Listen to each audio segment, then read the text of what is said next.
오늘 이야기의 핵심은 40대 이하의 청년들인데요. 내가 이미 가진 게 많은 대농이거나 안정적인 귀농을 지향하시는 분이라면 오늘 이야기는 크게 도움이 안 될 것 같으니까 여기에서 뒤로 가기 버튼을 눌러주시면 되겠습니다. 여러분, 우리나라 농부들의 평균 연봉이 얼마인지 아세요? 2025년 기준 우리나라 농가 소득은 평균 5,400만 원이라고 합니다. 언뜻 보면 나쁘지 않아 보이죠? 그런데 여기서 순수하게 농사를 지어서 번 돈만 따로 보면 1,100만 원입니다. 이걸 월로 환산하면 한 달에 약 92만 원인 셈인데요. 통계적으로 보면 경지 면적이 5헥타르 이상인 대농들이랑 비교적 단가가 높은 축산업의 소득은 괜찮은 편이지만 대부분의 농가들은 평균 월에 100만 원도 못 벌고 있는 실정입니다. 그러니까 결국 나머지 4천만 원 이상의 돈은 농사 이외에 다른 일을 해서 채운 돈이라는 뜻이 되겠죠. 스마트팜과 자동화 등의 농업 기술이 우리나라 농산물의 품질과 생산량을 엄청나게 증가시켜놨고 국민들도 이 소비량이 엄청나게 늘어나고 있지만 여전히 귀농하면 망한다는 우려는 끊임없이 나오고 있습니다. 이런 고민은 현재 농업에 종사하는 사람들 뿐만 아니라 귀농을 준비하고 있는 많은 분들이 공통적으로 갖고 있는 고민일 거라고 생각하는데요. 그래서 오늘은 왜 대부분의 농가들이 가난하고 귀농에 도전했다가 실패하는지, 과연 우리는 어떻게 먹고 살아야 하는지에 대해서 이야기를 해보고자 합니다. 우선 귀농하는 사람을 크게 두 가지 유형으로 볼 수 있어요. 은퇴 후에 자연에서 건강과 힐링을 목적으로 살겠다는 안정형 중장년층과 농업을 비즈니스의 기회로 보고 뛰어드는 창업형 청년층이 있겠습니다. 청년들도 다시 두 가지 유형으로 볼 수 있어요. 바로 부모님의 농장과 장비 등의 기반을 이어받아 시작하는 승계형, 그리고 정부의 청년 창업농 지원금을 기반으로 농사를 시작하는 창업가형으로 나눌 수 있습니다. 승계형 청년들은 부모님이 이미 닦아놓은 땅, 장비, 판로 위에서 농사를 시작하게 되죠. 처음부터 농지가 있고 트랙터가 있고 거래처가 있어요. 몇 년을 옆에서 보고 자랐으니까 작물의 특성도 알고 동네 어르신들과의 관계도 이미 형성돼 있습니다. 제 생각엔 우리나라 농업은 승계농들이 먼저 채우는 게 가장 현실적이라고 생각해요. 왜? 일본은 대를 이어서 가업을 지키는 문화가 깊게 자리 잡혀 있잖아요. 부모님이 일군 걸 물려받아서 더 크게 키우는 건 정말 자랑스러운 일이자 농업을 지속 가능하게 만드는 가장 현실적인 구조라고 생각합니다. 하지만 절대 내 자식은 농사 짓게 안 하겠다고, 너 절대 내려오지 말라고 이렇게 말씀하시는 게 부모님의 마음이기도 합니다. 얼마나 힘들면 그렇게 말씀하실까요? 반면 창업가형 청년들은 좀 다릅니다. 특히 청년 창업농에 지원할 계획이 있는 40대 이하 청년이라면 끝까지 주목해서 한번 들어보세요. 농업을 비즈니스 기회로 보고 뛰어든 청년들은 정부의 청년 창업농 지원 사업을 발판 삼아서 스마트팜을 짓고 새로운 작물에 도전하고 유통과 브랜딩까지 직접 해보겠다라는 그 의지로 시작하곤 합니다. 하지만 넘치는 의욕으로 시작한 농사가 기간이 지날수록 현실의 무게로 느껴지기 시작할 거예요. 여기서 가장 큰 문제는 역시 자본인데요. 청년 창업농에 선정되면 5억의 융자 지원이 있습니다.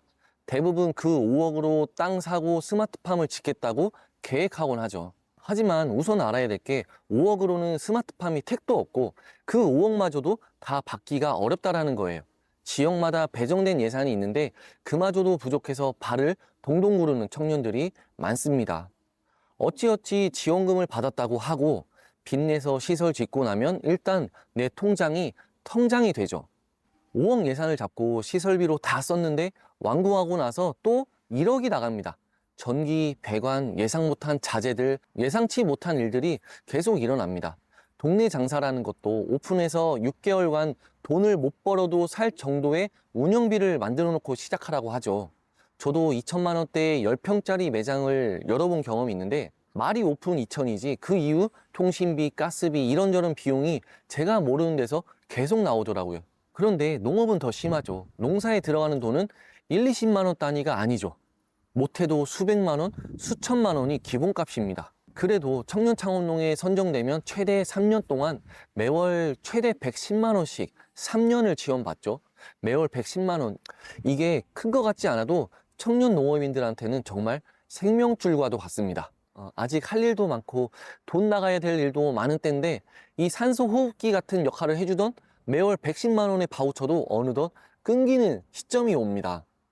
알바라도 뛰고 싶은데 청년 창업농은 장기 근로가 법으로 제한되어 있죠. 그나마 월 60시간으로 묶여 있던 게 지금은 11개월로 풀려서 다행인 상황입니다. 농사 지으러 왔는데 농사만으로는 힘드니까 다른 일을 찾아야 되고 그 순간부터 고민이 깊어지기 시작하게 됩니다. 내가 잘못 선택한 건가? 이미 너무 많은 투자를 했는데 지금 포기할 수도 없고 그렇다고 이대로 버티다간 빚만 늘어날 것 같고 저는 농업이 100% 사업이라고 생각해요. 생산, 가공, 판로, 마케팅 이 모든 걸 농부가 스스로 개척해 나가야 되거든요. 그런데 이 농업이라는 게 다른 사업과 크게 다른 점이 있어요. 그게 바로 출구 전략이 없다라는 겁니다. 우리가 카페를 열었다가 안 되면 폐업하면 됩니다. 손해는 크게 볼 수 있지만 털고 나올 수가 있어요. 근데 청년 창업농은 좀 달라요. 지원받는 순간 의무 영동 기간이 시작됩니다. 3년 지원에 3년 의무, 합쳐서 6년은 전업농으로서 농업에 매진해야 됩니다. 제가 삼사관학교를 나왔는데 의무 복무가 6년이에요. ROTC를 하다가 입학한 친구들은 2년 장학금 받고 3사를 지원하게 되면 합쳐서 8년이 의무 복무 기간이 되는 겁니다. 세상엔 공짜가 없어요. 받은 만큼 반드시 돌려줘야 됩니다. 청년 창업농도 똑같아요. 지원금은 지원금이 아니라 융자예요. 5억을 받는 순간 25년 상환이 시작됩니다. 2천, 3천 대출 갚아본 분은 아실 거예요. 그게 얼마나 무거운 일인지. 근데 5억이에요. 그런데 여기서 더 큰 문제가 있습니다. 농업은 다른 사업처럼 내가 열심히 한다고 수익이 바로 따라오질 않아요. 장사 오픈하면 오늘 매출이 바로바로 나오죠. 하지만 작물은 심자마자 결과가 나오지 않습니다. 최소 몇 년은 수입이 없을 수 있죠. 기후 한번 틀어지면 매출이 반토막 나기도 합니다. 그렇게 매출이 줄어드는 해에도 대출 이자는 그대로 나가는 게 이 농업의 현실입니다. 게다가 힘들게 농산물을 키워도 경매장에서 가격을 후려치죠. 내가 땀 흘려 키운 작물이 중간 유통 과정에서 헐값이 되는 걸 보면 허탈감이 엄청나게 밀려올 것 같아요. 그런 과정 속에서 이런 생각이 들기 시작하죠. 농사로 먹고 살 수 있을까? 하지만 이건 역시 여러분들이 스스로 자처한 일입니다. 청년 창업농에 지원하고 사업계획서를 쓸 때는 다 알고 있었어요. 내가 받는 돈이 융자라는 것, 의무기간이 있다라는 것, 전업농 육성이 목적이라는 것, 이런 것들을 다 알고 지원했을 겁니다. 그런데 사람이라는 게 막상 현실에 부딪히면 마음이 달라져요. 왜 바우처가 110만 원밖에 안 되냐? 왜 농의 근로를 60시간, 11개월로 퇴직금도 못 받게 규제하냐? 이런 말이 계속 나옵니다. 근데 아무도 지원하라고 협박한 사람 없죠. 다 알면서 결심하고 들어간 거잖아요. 단 5억 대출이 다 나올 것처럼 땅을 쉽게 구할 수 있을 것처럼 듣고 귀농했는데 현실은 그렇지 않다는 데에서 배신감을 느끼기에는 충분합니다. 그러니까 지금 지원을 고민하고 있다면 들어가기 전에 냉정하게 따져봐야 됩니다. 농업이라는 건 참 가치 있는 일이죠. 귀농해서 땅을 일구고 작물을 키우고 지역 공동체를 살리는 일은 정말 돈으로도 환산할 수 없는 가치가 있다고 생각해요. 근데 여기서 냉정하게 봐야 될 게 있습니다. 이 농업의 가치와 농업으로 먹고 사는 거는 다른 문제라는 걸요. 스포츠나 연예인들도 극소수의 스타들의 승자 독식 구조라고 하죠. 투자한 세월과 노력에 비해 돈 버는 가성비는 현저히 떨어진다는 그런 말이 나옵니다. 그런 측면에서 농업도 좀 비슷한 것 같습니다. 열심히 키운 작물이 경매에 헐값에 팔리고 기후가 한번 틀어지면 한 해 농사가 날아가고 인건비와 자재비는 매년 오르는데 농산물 가격은 20년 전이나 지금이나 별 차이가 없는 게 현실입니다. 제가 대학생이던 2000년대 초반 2,000원대였던 인건비는 지금 5배가 넘었죠. 기름, 비료, 전기요금, 시설 자재비 이런 것들 역시 무섭게 올랐습니다. 순수 농업소득이 월 92만 원이라는 숫자가 괜히 나온 게 아닙니다. 그렇다면 우리는 어떻게 해야 될까요? 그에 대한 제 생각을 한번 말씀드려 볼까 합니다. 첫 번째, 대출 없이 시작할 수 있는 방법을 고민해야 됩니다. 청년창업농에 선정되면 5억 융자를 5년 안에 써야 한다는 조건이 있어요. 땅도 필요하고 장비도 필요하다 보니까 일단 바꿔보자는 그런 생각을 하는 분들이 생기게 되죠. 이 5억을 받게 되면 25년 상환이 스타트됩니다. 5년 동안 이자만 내다가 그 이후 매년 2,500만 원씩 20년 상환. 그걸 농사 수익에서 매년 뽑아내야 된다는 그런 이야기입니다. 농사가 잘 됐을 때는 그나마 버틸 수 있을 거예요. 근데 가격이 폭락하거나 생산량이 안 나오면 그 해는 말 그대로 지옥이 됩니다. 그래서 저는 이 질문을 먼저 해보라고 말씀드리고 싶어요. 대출 없이 농사를 지을 수 있는 방법이 있는가? 아니면 투자 금액을 최소화할 수 있는 방법이 있는가? 그런 대안이 없다면 지금 당장 청년 창업농에 뛰어드는 게 맞는 건지 다시 생각해 봐야 될 필요가 있습니다. 그래도 하고 싶다면 다른 농가에서 일부터 한번 시작해 보세요. 직접 몸으로 농사를 경험해 보는 거예요. 그래야 알게 돼요. 이게 내가 감당할 수 있는 일인지 아니면 지금 내 상황에선 시기상조인지를요. 몸으로 느끼고 나서 이거 아니다 싶으면 탈출하면 됩니다. 5억 받기 전에요. 봉준호 감독님의 가훈이 뭔지 아세요? 아님 말고래요. 열심히 해보고 감당이 안 되면 아니라는 거죠. 그런데 내가 감당하기 힘든 빚을 떠안고 있을 경우엔 아님 말고가 아니라 죽느냐 사느냐로 바뀌게 됩니다. 그러니까 정리하자면 대출 받기 전에 갚을 수 있는 계획 먼저 세워보고요. 몸으로 먼저 농사를 경험해보고 내 기반이 어느 정도인지 냉정하게 확인해 보시길 바랍니다. 처음엔 찍먹이에요. 농사에 올인하겠다고 부먹하지 말고 경험부터 해보는 겁니다. 두 번째, 심기 전에 팔아보세요. 여러분들 토스 아시죠? 토스도 처음엔 이 서비스가 될지 안 될지 몰라서 10,000원짜리 광고비 돌려가면서 송금 서비스 수요를 파악했다고 합니다. 지금 기업가치 20조인 기업도 처음 시작은 팔릴 수 있을지에 대한 테스트부터였습니다. 구글의 엔지니어링 디렉터인 알베르토 사보이아 역시 그의 책에서 제발 만들기 전에 먼저 팔아라 이런 메시지를 전하고 있습니다. 무슨 말인지 아시겠어요? 우리가 작물을 어떻게 키울지는 열심히 공부하는 반면 어떻게 팔지는 생각을 잘 안 하는 것 같아요. 농사는 키우는 게 반이고 파는 게 반. 아니 어쩌면 파는 게 더 중요할 수도 있어요. 농사 잘 지어서 망했다는 소리는 들어봤어도 잘 팔아서 망했다는 소리는 못 들어봤잖아요. 그런데 여기에서도 현실적인 문제가 있습니다. 내 농산물을 팔려면 일단 내 농산물이 있어야 되죠. 근데 농사 초기엔 팔만한 농산물이 없거나 있어도 양이 적거나 또 택배를 보낼 인프라도 갖춰 있지 않을 수가 있어요. 그렇다면 어떻게 해야 될까요? 생산량이 많을 때까지 기다려야 될까요? 저는 위탁 판매부터 시작하라고 말씀드립니다. 왜냐? 100% 리스크 없이 시작할 수 있거든요. 이 위탁 판매라는 게 내 물건 없이도 다른 사람의 상품을 온라인에 올려서 판매하는 그런 방식이잖아요. 재고 부담도 없고 초기 자본도 거의 안 들어가는 게임입니다. 처음엔 이게 농업이랑 무슨 관계냐 이렇게 말할 수 있어요. 근데 위탁 판매를 해보면 물건을 올린다고 팔리는 게 아니라는 걸 명확히 알게 됩니다. 상세 페이지가 왜 중요한지, 가격을 어떻게 잡아야 되는지, 옵션은 어떻게 설정해야 되고 고객이 뭘 보고 구매를 결정하는지 이런 거를 몸으로 배우게 되는 거죠. 그 감각이 생기고 나서 내 농산물을 올리면 그렇지 않을 때와는 확 달라요. 그냥 올리는 게 아니라 팔리게 올리는 게 뭔지 알고 올릴 수 있게 되거든요. 처음엔 남의 물건을 올리면서 팔아보는 걸 시작해 보세요. 이마트도 무신사도 코스트코도 마켓컬리도 모두 다 남의 물건을 가져다가 파는 걸로 시작해서 지금은 자체 브랜드 상품을 만들어서 팔고 있잖아요. 다시 말씀드리지만 이게 올린다고 팔리지 않아요. 그리고 만약 운 좋게 팔리기 시작한다면 포장도 안 하죠. 택배도 안 보내죠. 그러면서 돈을 번다는 것 자체도 매우 매력적인 일이 될 거예요. 쿠팡 배달하는 것보다 훨씬 나아요. 사실 저도 쿠팡 배달 해봤는데 기름값 빼면 최저시급보다 못한 것 같습니다. 그리고 한 가지 더 말씀드리자면 우리나라에는 농산물 위탁 사이트가 참 많아요.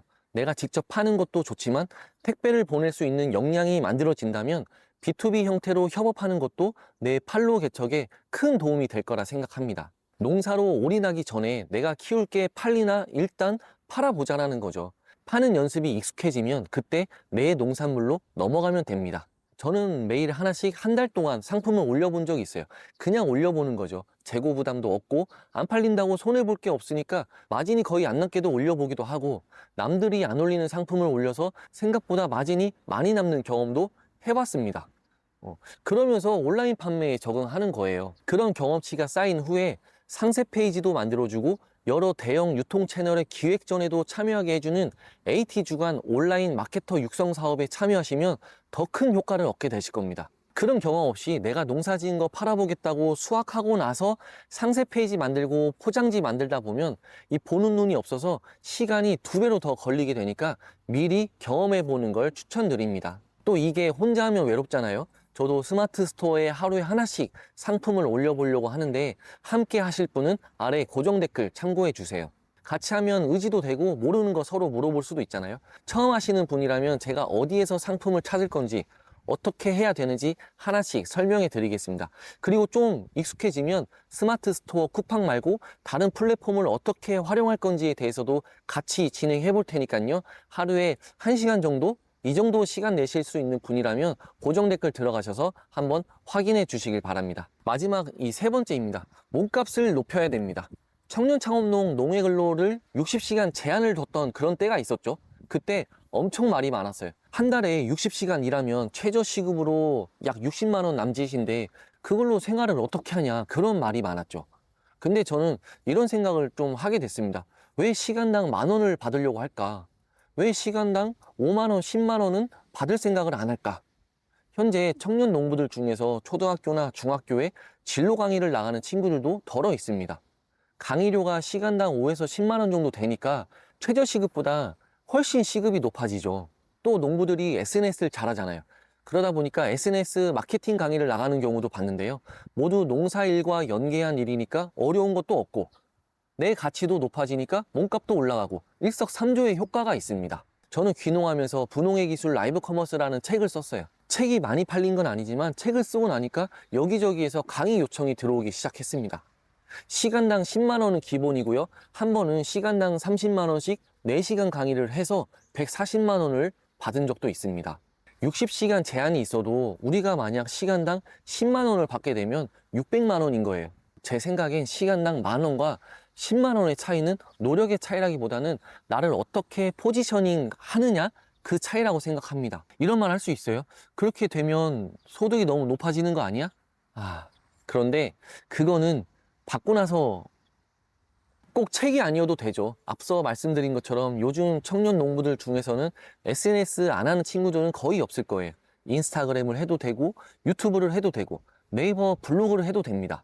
지금 시대에 나를 알리는 일 모든 거는 돈이 되는 세상이잖아요.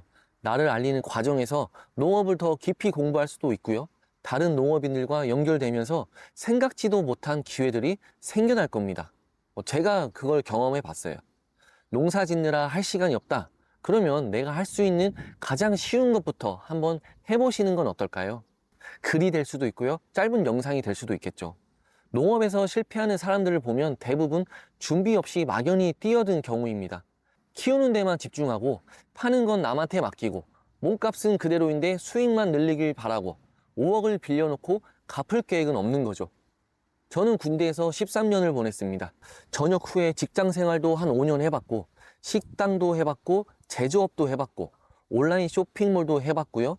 지원사업 1억 4천도 따봤고요. 책도 2권 썼습니다. 잘된 것도 있고 그렇지 않은 것도 있어요. 근데 그 과정에서 하나를 배웠습니다. 쓸데없는 경험은 없다. 그리고 방향성에 맞는 경험은 다양할수록 좋다. 키우는 규모랑 작물에 따라 다르겠지만 이제 키우는 것만으로는 부족하다고 생각합니다. 파는 법을 배워야 되고 나를 알려야 되고 몸값을 올려야 되는 세상이에요. 그게 농사를 지속 가능하게 만드는 유일한 방법이라고 저는 생각합니다. 오늘 이야기는 여기까지입니다. 큰 뜻을 품고 농업에 도전하는 청년들을 보면 정말 대단하다고 생각합니다. 저도 청년 창업농에 선정된 지 이제 5년 차가 됐고 아직도 먹고 살기 바쁜 처지라 이렇다 할 대단한 성공 케이스를 보여드리기는 어렵지만 지금까지의 느낀 점을 한번 말씀드렸어요. 우리가 앞으로가 중요하죠. 그리고 농사는 여유가 좀 중요하다고 생각해요. 조급하기보다는 여유 있게 대비하면서 먹고 살 수 있는 구조를 갖춰놓고 농업을 지속하는 게 농업을 하나의 직업으로 봤을 때 가장 바람직한 방향성이라고 생각합니다. 그러려면 어떻게 해야 된다? 부먹 말고 찍먹, 아시겠죠? 누구나 농사에 도전할 수 있게 판은 열려 있지만 아무나 성공할 수 없는 곳이 농촌인 것 같다는 말씀을 끝으로 오늘 영상을 마무리하겠습니다. 긴 영상 시청해 주셔서 감사드리고요. 오늘도 행복한 하루 되시길 바라겠습니다.